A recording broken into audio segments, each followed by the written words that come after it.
দর্শক আপনারা দেখতে পাচ্ছেন ঢাকা দক্ষিণবাসী কিন্তু একজনের লাশ নিয়ে কিন্তু রাজপথ থেকে চলে এসেছে এবং স্লোগান দিচ্ছে। এবং আমরা যেটা দেখেছি যে গোলাপগঞ্জের ঢাকা দক্ষিণে কিন্তু একজন নিহত হয়েছেন, সেই নিহতের লাশ নিয়ে গোলাপগঞ্জের রাজপথে এসেছে ঢাকা দক্ষিণবাসী এবং সংযুক্ত হয়েছে গোলাপগঞ্জবাসীর সাথে। আপনারা দেখতে পাচ্ছেন এই মুহূর্তে লাশ নিয়ে কিন্তু আপনারা দেখতে পাচ্ছেন ঢাকা দক্ষিণবাসী এসেছে।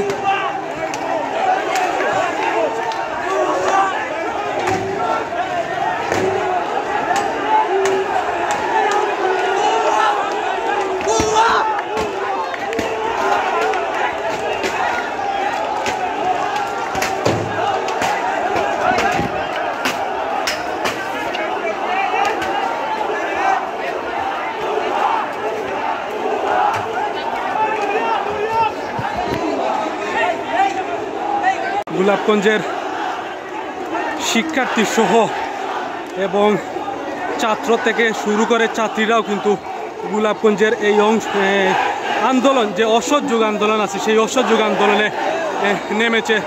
আপনারা দেখতে পাচ্ছেন এই মুহূর্তে চৌমুনি দখলে নিয়েছে ছাত্রছাত্রীরা এবং হাজারো ছাত্রছাত্রীর হাতে হাতে হাতে কিন্তু বাঁশ লাঠি নিয়ে নিজের নিরাপত্তা রক্ষা করার জন্য এই মুহূর্তে গোলাপগঞ্জ চৌমুনিতে দখল করে নিয়েছে। আপনারা দেখতে পাচ্ছেন এই মুহূর্তে গোলাপ